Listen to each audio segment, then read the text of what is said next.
అన్నా మీ బావ నాకు పట్టుకునిలేడు. రెండో తరగతి విద్యార్థులు మూడో తరగతి విద్యార్థులు సిద్ధంగా ఉండాలి. Second class and third class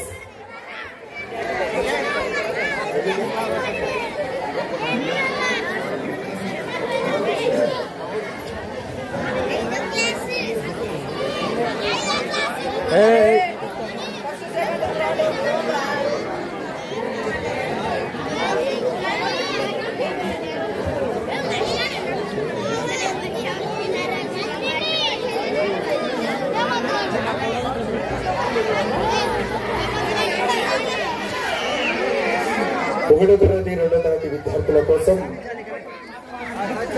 వాళ్ళ ఉద్యోగులకి దోహదపడేటువంటి టేబుల్స్ బుక్ ను శ్రీ గౌడ్ గారు ప్రదానం చేయగా హనీఫ్ గారు